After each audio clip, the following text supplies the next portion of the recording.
U.S. Treasury Secretary Janet Yellen is in Japan on what appears to be a routine trip with some very vanilla headlines, but I suspect what's really going on there is she is begging the Bank of Japan, pretty please, don't cause a financial crisis in the United States. And I'm going to explain why. What's up, guys? I'm Nobody Special, and it's time to shrink my big melon of a head, and let's get into some of this article. U.S. and Japan agreed to tackle currency, economic impact of Ukraine war. Seems like a pretty regular headline these days, right? Well, not so fast. Let's read a little bit of this. U.S. Treasury Secretary Janet Yellen and Japanese Finance Minister Shinichi Suzuki agreed on Tuesday to work together to tackle rising prices of food and energy, as well as volatility in currency markets exacerbated by Russia's war in the Ukraine. Rising food and energy prices and volatility in currency markets. Put a pin in those. We'll be right back to that. Yellen said we will continue to consult closely on exchange markets and cooperate as appropriate on currency issues in line with our G7 and G20 commitments. Later on Tuesday, Yellen acknowledged the yen's substantial depreciation in recent weeks, but said the U.S. view remained that currency intervention was warranted only in rare and exceptional circumstances.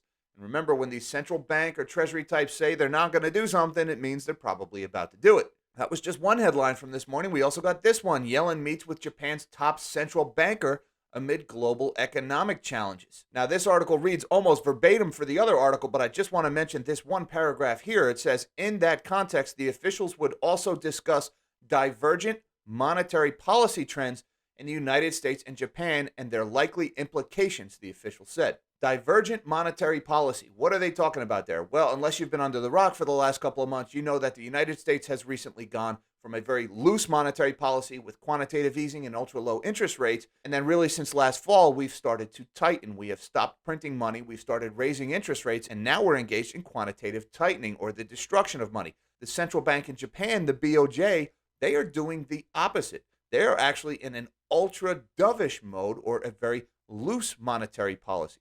The Bank of Japan is currently engaged in yield curve control. Now, yield curve control, I want you to think quantitative easing on steroids.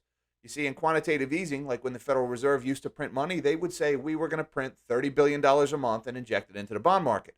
Well, in Japan, what they're doing is they're saying we are going to print as much money as we have to suppress our interest rates. There is no cap on how much money they're willing to print. Their target is a certain interest rate. That's known as yield curve control, and it's pretty much the loosest monetary policy possible. You see, Japan has suffered from decades of no inflation. Japan has had very little economic growth, at least in nominal GDP terms. The number of yen people are earning hasn't been going up, but Japan also has had very little inflation over these decades. They've even had some deflation. And of course, central bankers just cannot stomach the thought of deflation. That makes people's lives better and easier and cheaper. No, we have to engage in money printing to try to mess that up for everybody, and that's exactly what the Bank of Japan is doing. Now, what you're looking at here is a chart of the Japanese 10-year bond yield, and you can see for the most of this year, it's been a pretty flat chart. That's because the Japanese central bank, the BOJ, has been printing as much yen as possible to keep those rates from rising. Remember, bond yields and bond prices are inversely correlated. When people sell bonds, it lowers the price and it raises the yield. So the Bank of Japan is printing yen and buying up those bonds to push that yield right back down. And that worked for most of this year. But check out what started to happen around mid-June. Look at these spikes here. This is when the Bank of Japan slowly lost control of the yield curve. See, so many people are now dumping their Japanese government bonds because a bond is a future yen. And if the government is going to print so much money, well, those future yen probably won't be worth as much. So people are getting out of Japanese debt. All those people dumping the debt is forcing the yields higher, and the Bank of Japan is having to print more and more money to keep those yields suppressed. And starting around mid-June, they started to lose control of that. Each of these spikes is when there was so much dumping of Japanese government debt that the Bank of Japan, temporarily at least, couldn't keep up with it. So the net result of this is that the Bank of Japan has printed so much yen at a time when the Federal Reserve is strengthening the dollar by quantitative tightening. Well, check out what the yen has done against the U.S. dollar. And here we go. Really, the yen started its decline in 2021, fell through most of that year, and then all of a sudden in the spring this year, starting in March, when the Japanese government really stepped up their yield curve control, you can see the yen has just started to plummet tremendously. So Japan is finally starting to get a little bit of inflation. The problem is they're getting the wrong kind of inflation. Japanese consumer products and durable goods aren't going up in price. The only thing that's going up is food and energy. That means people's lives are getting harder. They're getting the wrong kind of inflation. The Bank of Japan has been trying to create what they call a virtuous cycle of consumer price hikes, which lead to wage gains, which leads to nominal GDP growth. Unfortunately, what they're getting is commodity price inflation. So this yield curve control policy is starting to backfire in Japan, but they have one trick up their sleeve, and it's the trick that Janet Yellen doesn't want them to play. And I think that is what's behind her trip to Japan.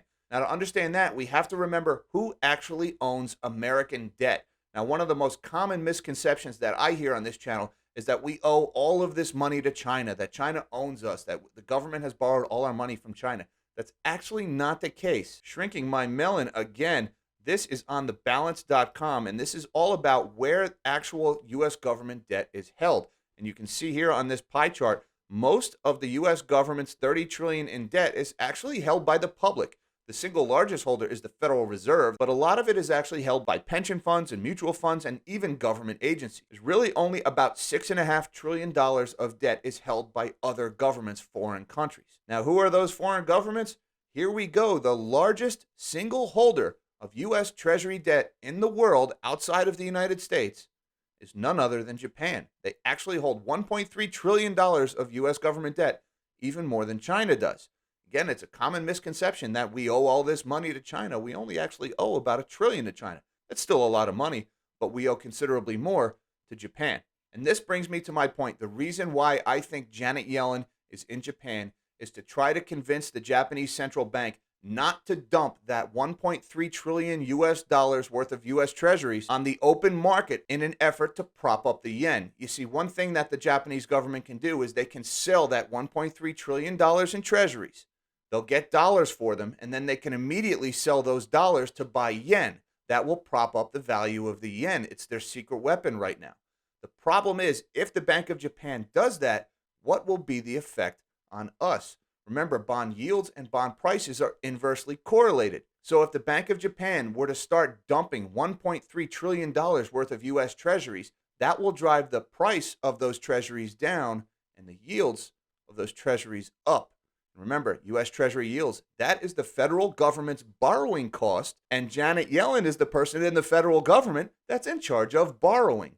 Now do you see why she is in Japan talking about currency issues? And keep in mind, folks, this is a chart of the U.S. 10-year Treasury yield since 2021. Look at how the government's borrowing cost has increased since the start of 2022. And now the Federal Reserve is hiking interest rates, and they're engaged in quantitative tightening. These are things that are going to drive interest rates on U.S. government debt higher. If you were to add the Bank of Japan dumping their U.S. treasuries on top of that, it would cause a massive spike in interest rates. It would drain liquidity from the bond market, and it could cause a financial crisis or a banking crisis here in the United States. Janet Yellen can't have the Bank of Japan dumping those treasuries on the open market. Not while the Fed is already doing the same thing and hiking interest rates. It would be catastrophic for our financial institution. Now, all that being said, it begs the question, what is Janet Yellen offering the Bank of Japan to try to convince them not to dump those U.S. treasuries? Now, it's at this point that my understanding of how central banks interact with each other falls short. And so to really get my head around what they're up to, I had to call in the big guns. I've got Joe Brown from Heresy Financial coming on the channel later today to talk about what Yellen and the BOJ might be up to and what it could mean for us. Look for that video coming out later tonight. Till next time, live small and dream big.